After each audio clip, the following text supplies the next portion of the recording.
안녕하세요. 낙서인간입니다. 오늘 읽을 책은 유발 하라리의 사피엔스입니다.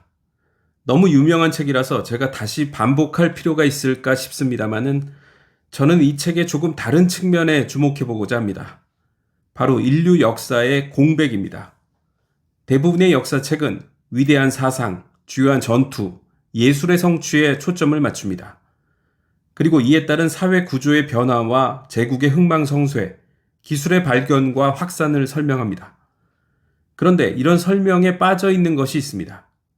바로 이 모든 것들이 인간의 행복과 고통에는 어떤 영향을 미쳤는가 하는 것입니다. 유발 하라리는 인간의 행복에 대한 지금까지의 연구 성과를 심리학적, 생화학적, 철학적, 종교적 측면에서 정리한 후에 인류가 앞으로 고민해야 할 과제를 제시합니다. 나는 왜 행복하지 않을까? 우리는 왜 행복하지 않을까? 어떻게 하면 더 행복해질까를 고민한다면 행복의 본질은 무엇일까를 한번 생각해 보는 것이 꼭 필요하고 이 글이 거기에 큰 도움이 되리라고 믿습니다. 그럼 유발 하라리의 사피엔스 중에서 행복에 대한 내용을 발췌 낭독해 보겠습니다. 행복 계산하기. 지금껏 우리는 행복이 주로 건강이나 식사, 부와 같은 물질적 요인의 산물인 것처럼 이야기해 왔다. 사람들이 더 부유하고 건강해지면 더 행복할 것은 틀림없다. 하지만 잠깐, 그게 정말 그렇게 명백한 일일까? 철학자, 사제, 시인들이 행복의 본질을 수천 년간 곰곰이 생각해온 결과 그들은 우리의 사회적, 윤리적, 정신적 요인들도 물질적 조건만큼이나 행복에 큰 영향을 끼친다고 결론지었다. 어쩌면 현대의 풍요사회에 살고 있는 사람들은 그들의 번영에도 불구하고 소외와 무의미 때문에 크게 고통받고 있는지도 모른다. 어쩌면 우리보다 잘 살지 못했던 선조들이 공동체, 종교, 자연과의 결합 속에서 커다란 만족을 느꼈을지도 모른다. 최근 몇십 년간 심리학자들과 생물학자들은 무엇이 실제로 사람들을 행복하게 만드는가를 과학적으로 연구하는 도전에 나섰다. 그것은 돈일까, 가족일까, 유전일까, 아니면 덕성일까? 과제의 첫 번째 단계는 무엇을 측정해야 하는지를 규정하는 것이다. 행복에 대해 일반적으로 받아들여지는 정의는 주관적 안녕이다. 이 견해에 따르면 행복은 자신 속에서 스스로 느끼는 무엇이다. 다시 말해 내 삶이 진행되는 방식에 대해 느끼는 즉각적인 기쁜 감정이나 장기적인 만족감이다. 그것이 내 속에서 느끼는 감정이라면 어떻게 외부에서 측정할 수 있을까? 어쩌면 사람들에게 어떤 기분을 느끼냐고 물어보면 될 것 같기도 하다. 그래서 사람들의 행복감을 평가하려는 심리학자와 생물학자는 설문지를 나눠주고 그 결과를 계산한다. 주관적 안녕을 묻는 전형적 설문지는 인터뷰 대상에게 질문을 던지고 거기에 동의하는 정도를 0에서 10 사이의 척도로 평가하게 한다. 나는 나 자신이 이런 모습이라는데 만족한다. 삶은 보람 있는 것이라고 생각한다. 나는 미래를 낙관한다. 삶은 좋은 것이다. 연구자는 모든 답의 점수를 합산해서 인터뷰 대상이 느끼는 주관적 안녕의 전반적 수준을 계산한다. 그러고는 그 결과를 써서 행복을 다양한 객관적 요인과 연관시켜 본다. 연봉 10만 달러를 받는 사람 1000명과 5만 달러를 버는 1000명을 비교하는 연구가 있다고 하자. 연구 결과 첫 번째 집단의 주관적 안녕 수준이 8.7이고 두 번째 집단의 평균이 7.3에 불과했다면 부와 주관적 안녕 사이에는 양의 상관관계가 있다는 결론을 합리적으로 내릴 수 있을 것이다. 간단히 말하자면 돈이 행복을 가져다 준다는 것이다. 이와 동일한 방법으로 민주주의 체제 하에서 사는 사람과 독재 체제 하에서 사는 사람 중 어느 쪽이 행복한지를 조사할 수도 있고 기혼자와 독신자, 이혼자, 호라비를 비교해 볼 수도 있다. 이런 조사는 역사학자에게 과거의 부, 정치적 자유, 이혼율을 검토할 수 있는 기반을 제공한다. 만일 민주체제 하의 사람들이 더 행복하고 이혼자보다 배우자가 있는 사람이 더 행복하다면 역사가는 지난 몇십 년간의 민주화 과정은 인류의 행복에 기여한 데 반해 이혼율의 증가는 그 반대의 경향을 나타냈다고 주장할 근거가 있는 셈이다. 이런 접근법에 흠이 없는 것은 아니지만 허점을 지적하기 전에 이런 접근법으로 찾아낸 발견을 검토할 가치가 있다. 흥미로운 결론 중 하나는 돈이 실제로 행복을 가져다 준다는 것이다. 하지만 이는 어느 정도까지만이며 그 정도를 넘어서면 돈은 중요치 않다. 경제 사다리의 맨 밑에 붙박여 있는 사람의 경우 돈이 많으면 행복이 커진다. 만일 당신이 식당 아르바이트로 연간 1,200만 원을 벌며 혼자 아이를 키우는 여성인데 갑자기 5억 원짜리 복권에 당첨되었다면 당신의 주관적 안녕은 오랫동안 큰 폭으로 높아진 상태를 유지할 것이다. 더 이상 빚의 늪속으로 빠져들지 않고 아이들을 먹이고 입힐 수 있을 테니까 말이다. 하지만 연봉 2억 5천만 원을 받는 대기업 임원이 10억 원짜리 복권에 당첨되었다거나 회사 이사회에서 갑자기 연봉을 2배로 올리기로 결정했다면 이로 인해 높아진 행복감은 몇 주밖에 지속되지 않을 가능성이 크다. 경험적 조사 결과에 따르면 이것은 장기적으로는 기분에 큰 차이를 만들지 않을 것이 분명하다. 더 세련된 차를 사고 저택 같은 집으로 옮기고 시바스 리갈 12년산 대신에 발렌타인 30년을 마시는 데 익숙해지겠지만 이 모든 것은 머지않아 예외가 아닌 일상이 되어버릴 것이다. 또 다른 흥미로운 발견은 질병과 행복의 관계다. 질병이 단기적인 행복감을 낮추는 것은 사실이다. 하지만 장기적인 행복감을 감소시키는 것은 두 가지 경우뿐인데 하나는 상태가 점점 나빠지는 것이고 또 하나는 그 병이 사람을 쇠약하게 만드는 지속적인 고통을 주는 것이다. 당뇨병 같은 만성질환으로 진단을 받은 사람은 단기간 우울해지는 것이 보통이지만 만일 병이 더 나빠지지만 않는다면 사람들은 새로운 상황에 적응한다. 이들이 평가하는 주관적 행복은 건강한 사람과 같은 수준이다. 중산층 쌍둥이인 루시와 루크가 주관적 안녕 연구에 참여하기로 했다고 치자. 심리학 실험실에서 돌아오는 길에 루시의 차가 버스와 부딪히는 사고가 났다. 루시는 뼈가 여러 개 부러졌으며 한쪽 다리를 영원히 절게 되었다. 구조팀이 찌그러진 차를 부수고 그녀를 꺼내는 순간 휴대전화가 울리는데 그 너머에서 루크가 30억 원짜리 복권에 당첨되었다고 외친다. 2년 후 루시는 다리를 절 것이고 루크는 지금보다 훨씬 더 부자가 될 것이다. 하지만 심리학자가 추적 연구를 위해 들렀을 때 이들의 행복감에 대한 답변은 사고가 난 2년 전 그날의 것과 동일한 수준일 가능성이 크다. 가족과 공동체는 우리의 행복에 돈과 건강보다 더 큰 영향을 주는 것으로 보인다. 가족 간의 유대감이 강하고 구성원을 잘 돕는 공동체에 소속된 사람은 그렇지 못한 사람보다, 즉 가족이 재구실을 못하거나 소속될 공동체를 찾지 못한 이들에 비해서 훨씬 행복하다. 결혼은 특히 중요하다. 좋은 결혼은 행복과 나쁜 결혼은 불행과 매우 밀접한 연관이 있다는 사실은 각종 연구에서 거듭 확인되고 있다. 이것은 경제적 조건은 물론이거니와 신체적 조건과도 상관없다. 무일푼의 병자라도 사랑하는 배우자, 헌신적 가족, 따스한 공동체의 보살핌을 받는 사람은 소외된 억만장자보다 행복감이 높다. 다만 병자의 가난이 너무 심하지 않고 그 병이 퇴행성이거나 고통스러운 것이 아니라는 전제하에서 그렇다. 그렇다면 지난 2세기 동안 물질적 조건이 크게 개선된 효과가 가족과 공동체의 붕괴로 상쇄되었을 가능성이 높다. 만일 이것이 사실이라면 오늘날의 평균적 사람이 1800년보다 더 행복하지 않다는 것도 무리가 아니다. 심지어 우리가 그렇게 높이 평가하는 자유조차 나쁘게 작용할 수 있다. 우리는 배우자와 친구, 이웃을 선택할 수 있지만 그들은 우리를 버리는 쪽을 선택할 수 있다.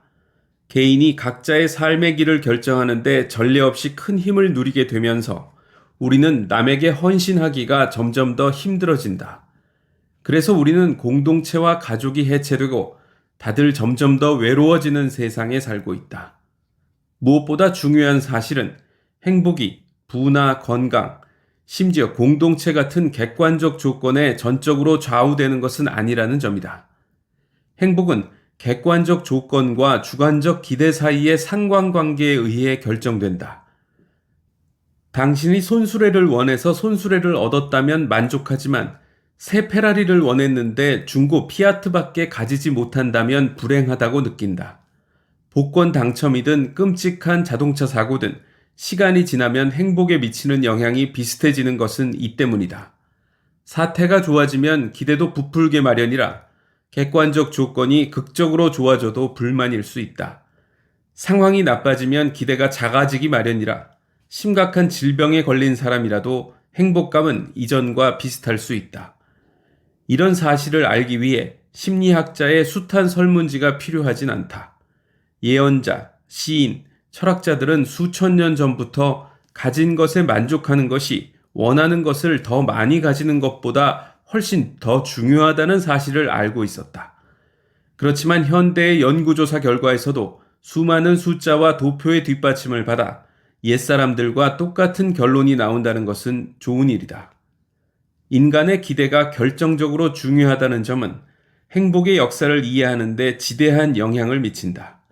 만일 행복이 부나 건강, 사회관계 같은 객관적 조건에만 좌우된다면 행복의 역사를 조사하는 것은 상대적으로 쉬웠을 것이다. 행복이 주관적 기대에 좌우된다는 발견은 역사학자의 일을 훨씬 더 어렵게 만든다. 현대인에게는 사용할 수 있는 안정제와 진통제가 얼마든지 있지만 안락함과 즐거움은 더 크게 기대하면서 불편함과 불쾌함은 더 참지 못하게 되었다.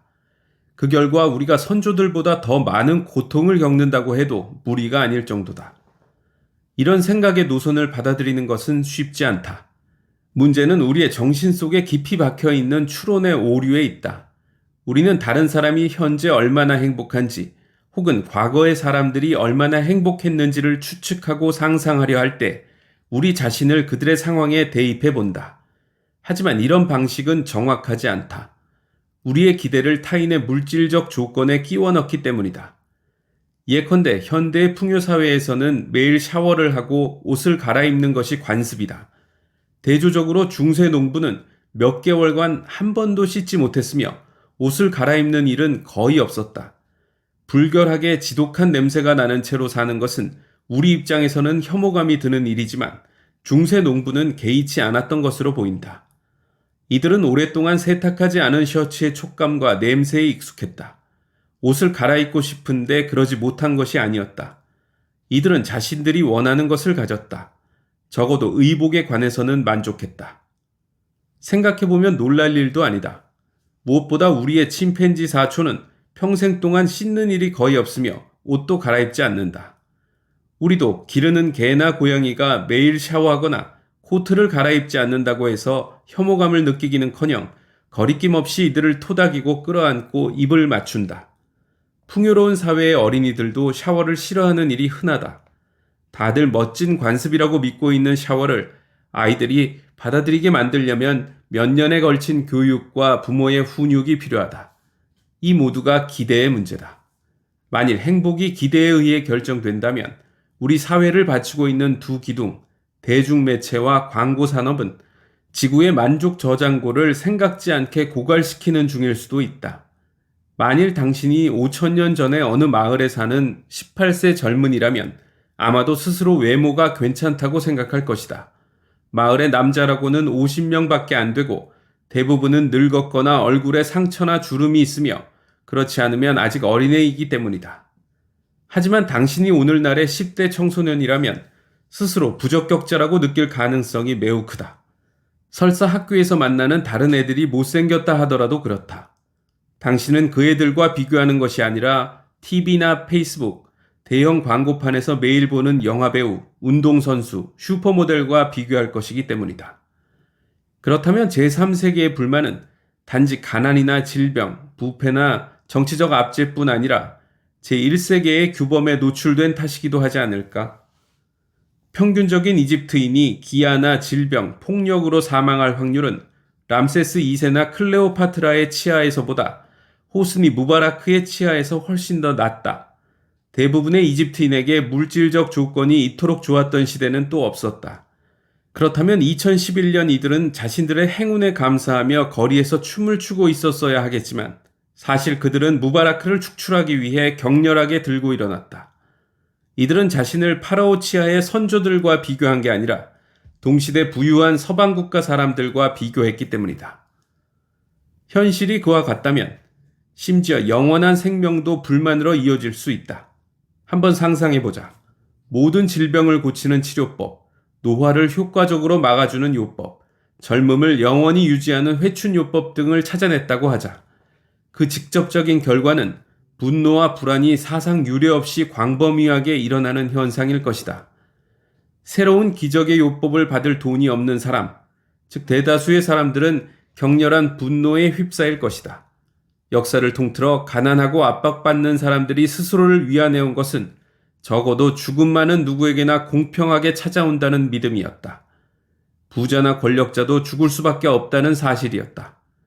가난한 사람들은 자신들은 죽어야 하는데 부자는 영원히 젊고 아름답게 살 수 있다는 생각에 마음이 편치 않을 것이다. 하지만 새로운 요법을 받을 경제적 여유가 있는 극소수의 사람도 그렇게 희열을 느끼지는 않을 것이다. 걱정해야 할 일이 많이 생길 것이기 때문이다. 새로운 요법이 생명과 젊음을 연장해 줄 수는 있지만 시체를 되살리지는 못한다. 나와 내 사랑하는 이가 영원히 살 수는 있지만 트럭에 치이거나 테러리스트에 의해 산산조각이 나지 않는다는 조건 하에서만 그렇다고 생각해보라. 얼마나 끔찍하겠는가. 영원히 살 수 있는 잠재력이 있는 사람들은 심지어 아주 조그만 위험을 무릅쓰는 것도 몹시 싫어하게 될 것이며 배우자나 자녀, 친한 친구를 잃는 데 따르는 고통을 견딜 수 없게 될 것이다. 화학적 행복. 사회과학자들은 행복을 묻는 설문지를 배포하고 그 결과를 부나 정치적 자유 같은 사회 경제적 요인과 연관시킨다. 생물학자들도 똑같은 설문지를 사용하지만 사람들의 응답 결과를 생화학적이고 유전적 요인과 연관짓는다. 그들이 알아낸 사실은 충격적이다. 생물학자들에 따르면 우리의 정신세계와 감정세계는 수백만 년의 진화에 의해 만들어진 생화학적 체제의 지배를 받는다. 다른 모든 정신적 상태와 마찬가지로 우리의 행복도 월급이나 사회관계, 정치적 권리 같은 외부 변수에 의해 결정되는 것이 아니다. 그보다는 신경, 뉴런, 시냅스, 그리고 세로토닌, 도파민, 옥시토신 등의 다양한 생화학 물질에 의해 결정된다. 복권에 당첨되거나 집을 사거나 승진하거나 심지어 진정한 사랑을 찾거나 하는 일로 행복해진 사람은 아무도 없다. 사람을 행복하게 하는 것은 오로지 하나밖에 없다. 바로 신체 내부의 쾌락적인 감각이다. 방금 복권에 당첨되거나 새로운 연인을 찾아서 기뻐 날뛰는 사람은 실제로 돈이나 연인에게 반응하는 것이 아니다. 혈관 속을 요동치며 흐르는 다양한 호르몬과 뇌의 여러 부위에서 오가는 전기 신호의 폭풍에 반응하는 것이다. 지상의 낙원을 창조하려는 희망을 가진 모든 이에게는 불행한 일이지만 우리의 내부 생화학 시스템은 행복 수준을 상대적으로 일정하게 유지하도록 프로그램되어 있는 듯하다. 자연 선택은 보통 말하는 의미의 행복을 선호하지 않는다. 행복한 은둔자의 유전적 계통은 끊어질 테지만 걱정을 많이 하는 부모의 유전자는 다음 세대로 계속 전해질 것이다. 진화에서 행복과 불행이 맞는 역할은 생존과 번식을 부추기거나 그만두게 하는 것과 관련해서만 의미가 있다. 그런 의미에서 보자면 진화의 결과 우리가 너무 불행해하지도 행복해하지도 않게 만들어졌다는 사실은 놀라운 일이 아닐지 모른다. 진화는 우리로 하여금 일시적으로 몰려오는 쾌락적 감각을 누릴 수 있게 했지만 그런 느낌은 결코 영원히 지속되지 않는다. 조만간 이 느낌은 가라앉고 불쾌한 느낌에게 자리를 내준다. 예를 들어 진화는 남자로 하여금 임신 가능한 여자와 성관계를 해서 유전자를 퍼뜨리면 쾌감이라는 보상이 주어지도록 만들었다. 만일 성관계에 따르는 쾌감이 그리 크지 않다면 힘들여 그런 수고를 하려 드는 남자는 드물 것이다. 그런데 또한 우리는 그 쾌감이 재빨리 사라지는 방향으로 진화했다. 이것도 마찬가지 이유에서다. 만일 오르가즘이 영원히 계속된다면 행복한 남자는 음식에 흥미를 잃은 탓에 굶어 죽고 말 것이고 다른 임신 가능한 여자를 찾는 수고를 하려 들지도 않을 것이다. 인간의 생화학 시스템을 극심한 더위가 다가오든 눈보라가 몰아치든 온도를 일정하게 유지해야 하는 공조 시스템으로 비교하는 학자도 있다. 사고가 생겨 온도가 일시적으로 바뀔 수는 있지만 공조 시스템은 언제나 온도를 설정된 값으로 되돌려 놓는다. 어떤 시스템은 섭씨 25도에 맞춰져 있고 어떤 시스템은 20도에 맞춰져 있다. 인간의 행복 조절 시스템 역시 사람마다 다르다. 1에서 10까지의 척도로 볼 때 어떤 사람들은 즐거운 생화학 시스템을 갖고 태어난다. 그런 사람은 기분이 6에서 10 사이에서 움직이다가 시간이 지나면 8에서 안정된다. 그런 사람은 매우 행복하다. 설령 그가 대도시 변두리에 살며 주식시장 붕괴로 돈을 모두 날리고 당뇨병이 있다는 진단을 받더라도 말이다. 또 다른 사람은 우울한 생화학 시스템을 가지고 태어난다. 기분은 3에서 7 사이로 움직이고 5에서 안정된다. 그런 사람은 항상 우울하다. 설사 그가 잘 짜여진 공동체의 지원을 받고 수백만 달러짜리 복권에 당첨되며 국가대표 운동선수 같은 건강을 지니고 있다고 해도 말이다. 우리의 우울한 친구는 심지어 아침에 5천만 달러 복권에 당첨되고 정오에는 에이즈와 암을 동시에 치료할 수 있는 방법을 발견하고 오후에는 이스라엘과 팔레스타인 간의 평화를 이룩하고 저녁에는 여러 해 전에 실종되었던 딸을 찾는다고 해도 행복지수 7 이상을 경험할 수는 없을 것이다. 그의 뇌는 애초에 유쾌한 기분과는 거리가 멀게 생겨먹은 것이다. 무슨 일이 일어난다 하더라도 똑같다. 한번 당신의 가족과 친구들을 생각해보라. 어떤 일이 닥치더라도 상대적으로 즐거운 상태를 잘 유지하는 사람이 있을 것이다. 그런가 하면 세상이 그의 발치에 어떤 선물을 놓아주든 항상 언짢은 상태인 사람도 있다. 사람들은 내가 직장을 바꾸면, 결혼을 하면, 쓰고 있던 소설을 끝마치면, 새 차를 사면, 융자금을 모두 갚으면, 그러면 엄청나게 행복해질 것이라고 믿는 경향이 있지만 원하는 것을 실제로 얻을지라도 조금 더 행복해지지는 않는 것 같다. 차를 사거나 소설을 쓰는 것이 우리의 생화학 시스템을 바꾸지 못한다. 아주 짧은 기간 동안 생화학 시스템을 흔들어 놓을 수는 있지만 그것은 곧 원래의 설정된 값으로 돌아오게 마련이다. 이런 사실은 위에서 언급한 심리학과 사회학의 연구 결과와 악유가 잘 맞지 않아 보인다. 예컨대 결혼한 사람은 독신자들보다 행복한 것이 사실 아닌가? 답은 이렇다. 첫째, 이런 연구 결과들은 상관관계를 밝힌 것뿐이다. 무엇이 원인이고 무엇이 결과인지는 일부 연구자들이 가정한 것과 반대 방향일 수 있다. 결혼한 사람들이 이미 이혼했거나 원래 독신인 사람들보다 행복한 것은 사실이지만 그렇다고 해서 결혼이 필연적으로 행복을 만들어낸다는 것을 의미하지는 않는다. 행복이 결혼의 이유일 수도 있다.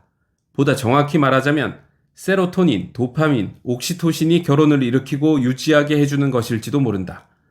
즐거운 생화학 시스템을 지닌 사람들은 일반적으로 행복하며 삶의 만족도도 크다. 그런 사람들은 배우자로서 더욱 매력적이며 결과적으로 결혼할 가능성이 더 많고 이혼할 가능성은 더 적다. 우울하고 불만스러워하는 배우자보다 행복하고 만족해하는 배우자와 함께 사는 것이 훨씬 더 쉽지 않은가. 결혼한 사람들이 독신인 사람보다 평균적으로 더 행복한 것은 사실이지만 생화학적으로 우울한 경향이 있는 여성은 남편과 함께 지낸다고 해서 반드시 더 행복해지지 않는다. 게다가 대부분의 생물학자는 광신자가 아니다. 행복이 주로 생화학에 의해 결정된다고 주장하는 것이지 심리학적, 사회학적 요인의 영향을 부인하는 것은 아니다. 우리의 정신적 온도 조절 시스템은 일정한 범위 내에서 행동의 자유를 가지고 있다. 감정적 경계의 하한선과 상한선을 넘기는 것은 거의 불가능하지만 결혼과 이혼은 그 중간에 어느 지점에 있느냐에 영향을 줄 수 있다. 행복지수 5를 지니고 태어난 사람은 길거리에서 열광적으로 춤을 출 수는 없을 것이다. 하지만 좋은 결혼 생활은 그녀로 하여금 때때로 지수 7을 누릴 수 있게 해줄 것이며 지수 3의 낙담을 피하게 도와줄 것이다. 우리가 행복에 대한 생물학적 접근법을 받아들인다면 이것은 곧 역사는 별로 중요치 않다는 의미가 된다. 대부분의 역사적 사건은 우리의 생화학에 영향을 미치지 않았기 때문이다. 역사는 세로토닌 분비를 유발하는 외부 자극을 변화시킬 수는 있지만 그 결과로 나타나는 세로토닌 수준을 바꾸지는 않는다. 따라서 사람들을 더 행복하게 만들 수는 없다. 중세 프랑스의 농부와 현대 파리의 은행가를 비교해보자. 농부는 돼지우리가 내려다 보이는 진흙 오두막에서 난방도 없이 살았다. 하지만 은행가는 샹젤리제가 내려다 보이는 호화로운 펜트하우스에서 각종 최신 장치를 완비해 놓은 채 살고 있다. 당신은 즉각 기업가가 중세 농부보다 훨씬 더 행복하다고 생각할 것이다. 하지만 진흙 오두막이나 펜트하우스, 샹젤리제가 우리의 기분을 결정하지 않는다. 세로토닌이 그렇게 한다. 중세의 농부가 자신의 진흙 오두막을 완성했을 때 뇌의 뉴런은 세로토닌을 분비해 행복 수치를 10으로 올렸다. 2014년 이 기업가가 멋진 펜트하우스의 대금을 모두 치렀을 때 그의 뇌에 있는 뉴런은 농부와 비슷한 양의 세로토닌을 분비해 역시 10으로 수치를 올렸다. 펜트하우스 최상층이 진흙 오두막보다 훨씬 더 안락하다는 사실은 뇌에 아무런 차이를 일으키지 않는다. 뇌가 오르지 않은 것은 현재 세로토닌 수치가 10이라는 사실뿐이다. 따라서 기업가는 자신의 태고조의 태고조 할아버지인 중세의 가난한 농부보다 조금도 더 행복하지 않을 것이다. 이 원리는 개인의 삶에서만이 아니라 거대한 집단적 사건에도 동일하게 적용된다. 예컨대 프랑스 혁명을 보자. 혁명가들은 왕을 처형하고 농민들에게 땅을 분배하고 인권 선언을 하고 귀족의 특권을 폐지하고 유럽 전체를 상대로 전쟁을 벌이느라 바빴다. 하지만 이 중 어느 것도 프랑스인의 생화학 시스템을 바꾸지는 못했다. 그 결과 혁명이 초래한 모든 정치적, 사회적, 이데올로기적, 경제적 격변에도 불구하고 이것이 프랑스인의 행복에 미친 영향은 크지 않았다. 유전자 복권에서 즐거운 생화학에 당첨된 사람은 혁명 전이나 후나 여전히 행복했고 우울한 생화학을 가진 사람은 과거 루이 14세나 마리 앙뚜아네트에게 했던 것과 똑같이 신랄한 불평을 로베스피에르와 나폴레옹에게 던졌다. 만일 그렇다면 프랑스 혁명에 무슨 좋은 점이 있었을까? 사람들이 조금도 더 행복해지지 않았다면 그 모든 혼란과 공포, 피와 전쟁은 무슨 의미가 있단 말인가? 생물학자들이라면 결코 바스티유 감옥을 습격하지 않을 것이다. 사람들은 이런저런 정치혁명이나 사회개혁이 자신들을 행복하게 해줄 것이라고 생각하지만 신체의 생화학은 거듭해서 이들을 속인다. 실질적인 중요성을 지닌 역사적 진전은 오직 하나밖에 없다. 오늘날 우리는 마침내 진정한 행복의 열쇠가 우리의 생화학 시스템의 손에 달렸다는 사실을 인식하게 되었다. 따라서 우리는 정치적 사회적 개혁이나 반란이나 이데올로기의 시간을 그만 낭비하고 대신 우리를 정말로 행복하게 해줄 수 있는 유일한 일에, 즉 우리의 생화학 시스템을 조작하는 일에 집중할 수 있다. 우리가 뇌의 생화학 시스템을 이해하고 적절한 요법을 개발하는 데 수십억 달러를 투자한다면 혁명을 일으키지 않아도 과거 어느 때보다도 사람들을 더욱 행복하게 만들 수 있다. 일례로 프로작은 생화학 시스템 자체는 바꾸지 않지만 세로토닌 수치를 높여줌으로써 사람들을 우울증에서 빠져나오게 돕는다. 과거 뉴에이지 세대의 유명한 구호만큼 생물학자들의 주장을 핵심적으로 대표하는 것은 또 없다. 행복은 내부에서 시작된다. 돈이나 사회적 지위, 성형수술, 아름다운 집, 높은 자리는 우리에게 전혀 행복을 가져다 주지 못할 것이다. 지속적 행복은 오로지 세로토닌, 도파민, 옥시토신에서만 온다. 미국 대공황의 절정기인 1932년 출간된 올더스 헉슬리의 디스토피아 소설 멋진 신세계 속에서 행복은 최고의 가치이며 향정신성 약물이 경찰과 투표 대신 정치의 기반 자리를 차지한다. 모든 사람은 날마다 소마라는 약을 복용하는데 생산성과 효율성을 해치지 않으면서 사람들을 행복하게 해주는 합성 마약이다. 지구 전체를 지배하는 세계 정부는 전쟁이나 혁명, 파업이나 시위로 인해 위협받는 일이 전혀 없다. 모든 사람이 현재의 상황에 어떻든 대단히 만족하기 때문이다. 헉슬리의 미래상은 조지 오웰의 1984보다 훨씬 더 우리 마음을 불편하게 한다. 대부분의 독자는 헉슬리가 그려내는 세상을 괴물 같다고 느낀다. 하지만 왜 그런지 설명하기는 힘들다. 모든 사람이 항상 행복하다는데 거기에 무슨 문제가 있단 말인가?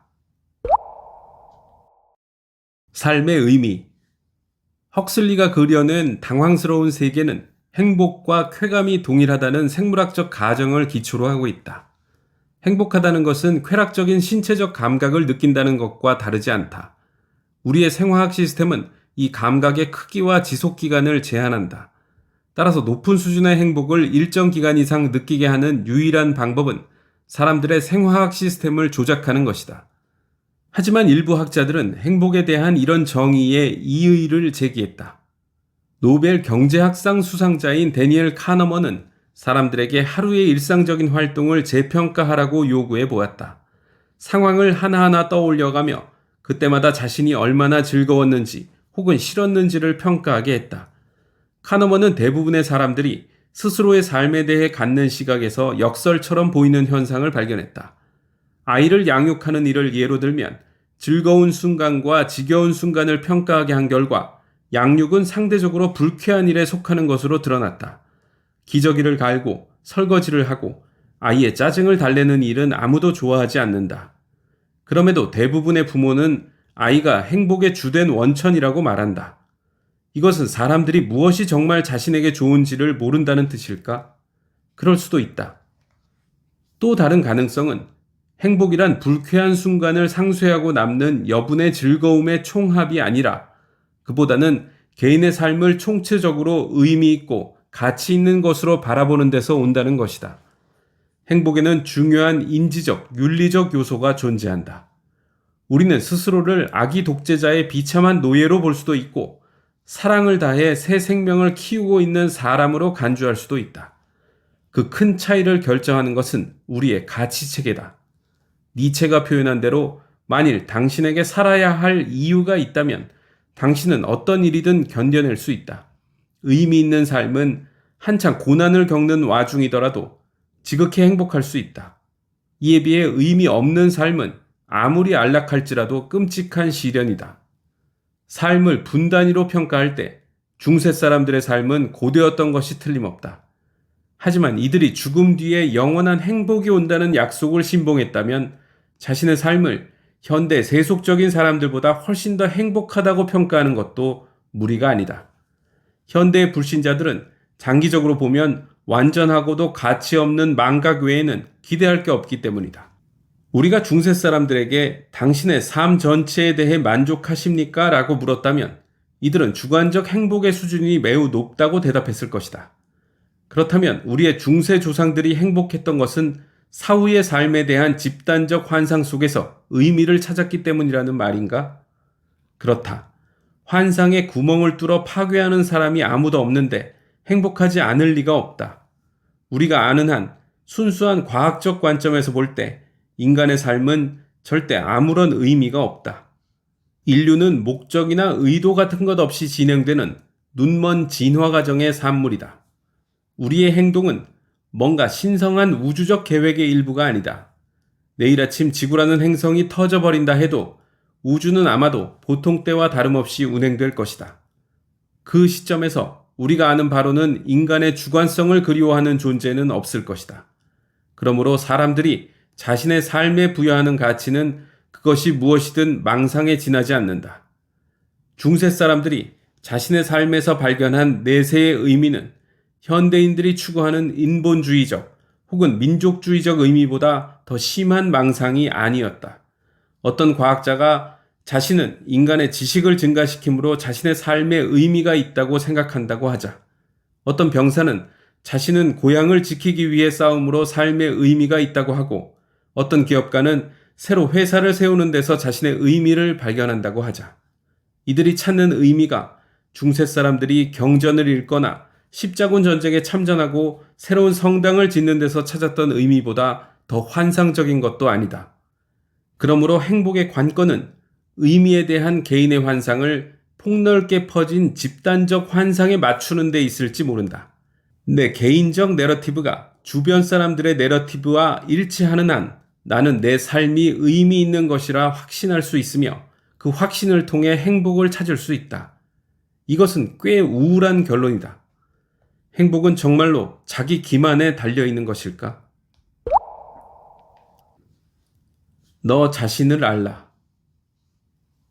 만일 행복이 쾌락적 감각을 느끼는 데 기반을 두고 있다면 우리는 더 행복해지기 위해 스스로의 생화학 시스템을 개조할 필요가 있다. 만일 행복이 삶의 의미를 느끼는 데 기반을 두고 있다면 우리는 더 행복해지기 위해 스스로를 좀 더 효과적으로 기만할 필요가 있다. 세 번째 선택지는 없는 것일까? 앞에 두 견해는 행복이란 모종의 주관적 느낌이라는 가정을 공유하고 있다. 그리고 사람들의 행복을 판단하려면 그들에게 기분이 어떠냐고 물어보기만 하면 된다는 가정도 깔고 있다. 오늘날 많은 사람들에게 이것은 논리적인 가정으로 보인다. 우리 세대의 지배적 종교가 자유주의이기 때문이다. 자유주의는 개인의 주관적 기분을 신성시한다. 개인의 기분과 느낌이 권위의 최고 원천이라고 본다. 선과 악, 미와 추, 당위와 존재는 우리 각자가 어떻게 느끼느냐에 따라 결정된다. 자유주의 정치학은 투표자가 가장 잘 안다는 생각, 우리에게 무엇이 좋은지를 알려주는 빅브라더는 필요 없다는 생각에 기반을 두고 있다. 아름다움은 보는 이의 눈 속에 있는 것이라고 인문학은 선언한다. 인문학을 공부하는 대학생들은 스스로의 힘으로 생각하라고 교육받는다. 광고는 우리에게 촉구한다. 저질러버려. 액션 영화, 연극, 연속극, 소설, 인기 팝송은 끊임없이 우리를 세뇌한다. 자신에게 충실하라. 자신에게 귀를 기울이라. 내면의 소리를 따르라.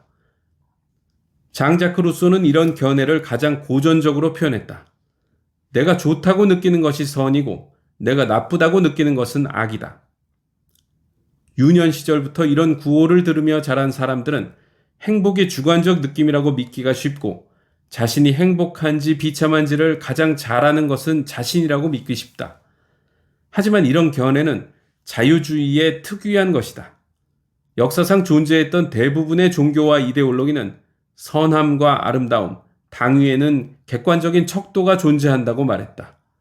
보통 사람의 느낌이나 선호는 신뢰하지 않았다.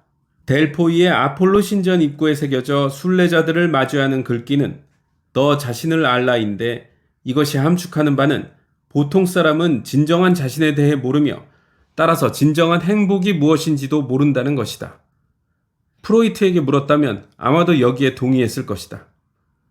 기독교 신학자도 마찬가지로 대답했을 것이다. 만일 사람들에게 묻는다면 대부분이 기도보다는 성관계를 더 좋아한다고 대답할 것이다. 성 바오로와 성 아우구스티누스는 이를 잘 알고 있었다. 그렇다고 해서 성관계가 행복의 핵심이라는 사실이 증명되었다고 할 수 있을까? 바오로와 아우구스티누스에 따르면 그렇지 않다. 그것이 증명하는 바는 인간이 본래 죄 많은 존재이며 쉽게 사탄의 유혹에 빠진다는 사실일 뿐이다. 기독교의 관점에서 보면 대부분의 사람들은 헤로인 중독자와 어느 정도 비슷한 상태이다. 어느 심리학자가 마약 사용자들의 행복에 대한 연구를 시작한다고 상상해보자. 중독자들의 여론을 조사한 결과 하나같이 마약을 하고 있을 때만 행복하다는 답이 나왔다고 하자.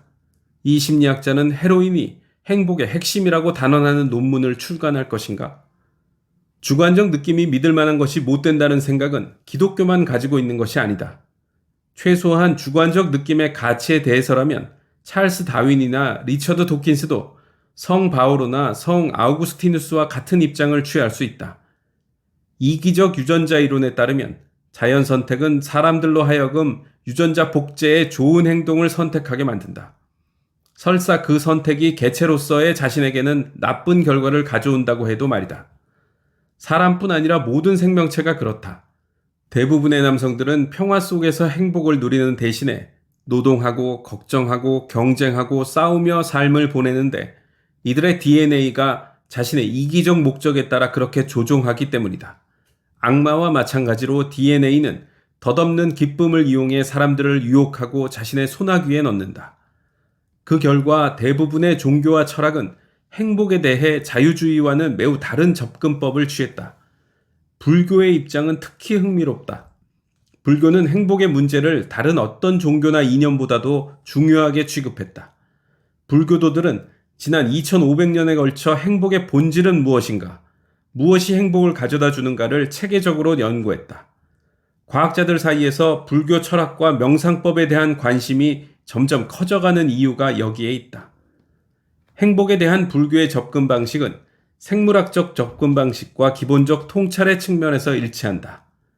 즉, 행복은 외부 세계의 사건에서 오는 것이 아니라 신체 내부에서 일어나는 과정의 결과라는 것이다. 하지만 동일한 통찰에서 시작했음에도 불교는 생물학과는 매우 다른 결론에 도달한다. 불교에 따르면 대부분의 사람들은 행복을 즐거운 감정과 고통을 불쾌한 감정과 동일시한다.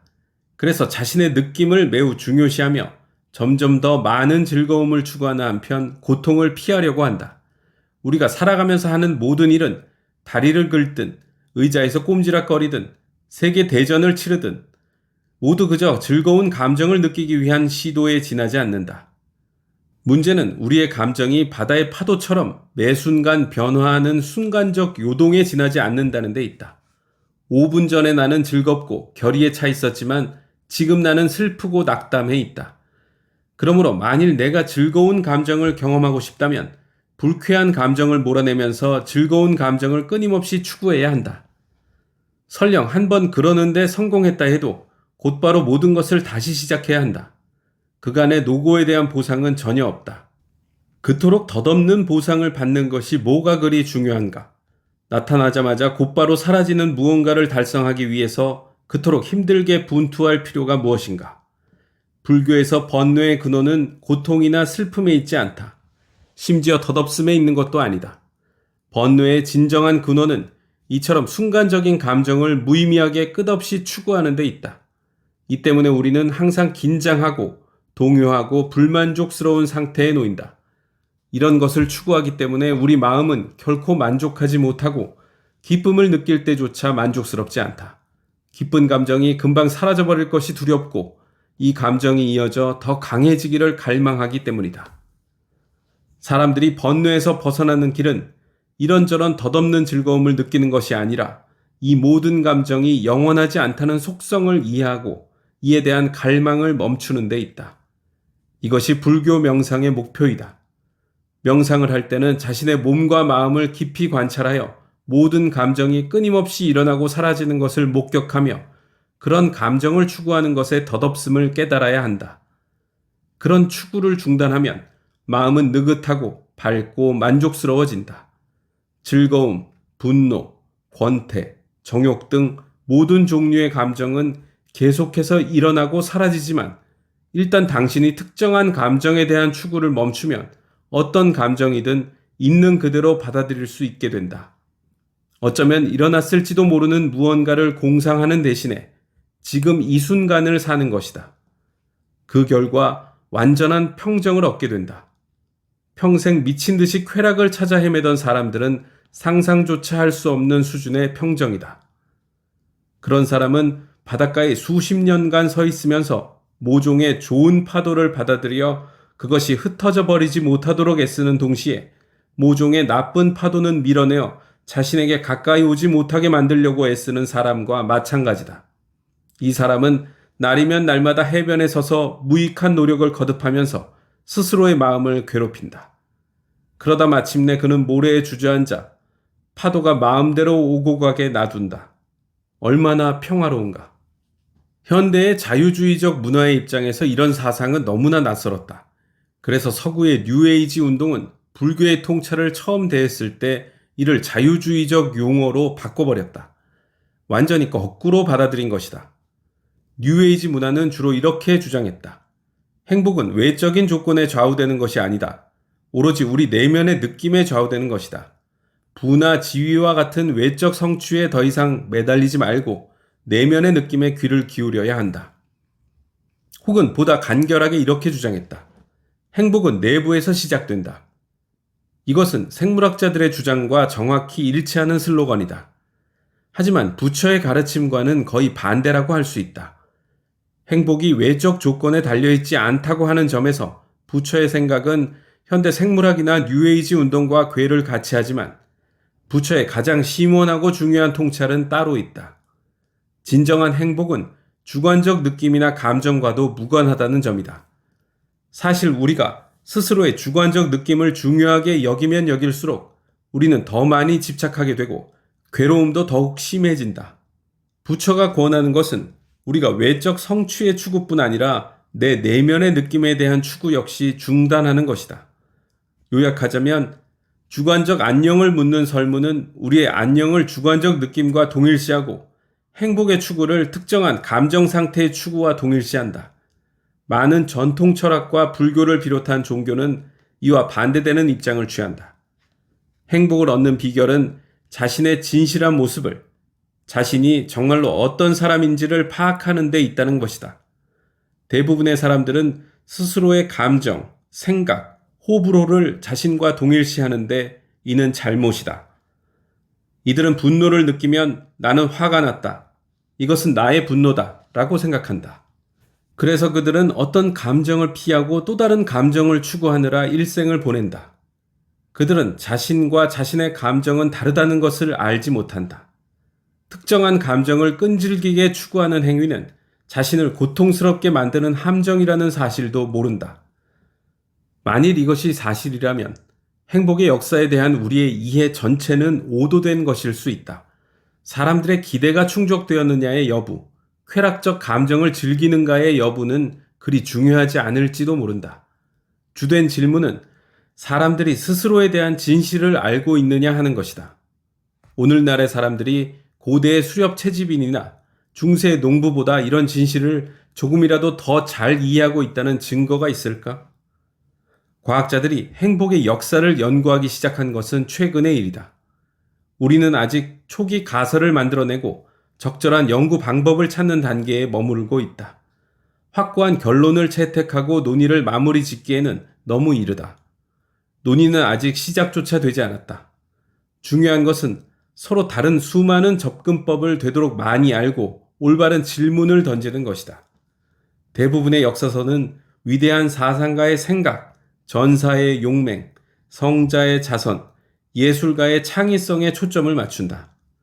이런 책들은 사회적 구조가 어떻게 짜이고 풀어지느냐에 대해서, 제국의 흥망에 대해서, 기술의 발견과 확산에 대해서 할 말이 많다.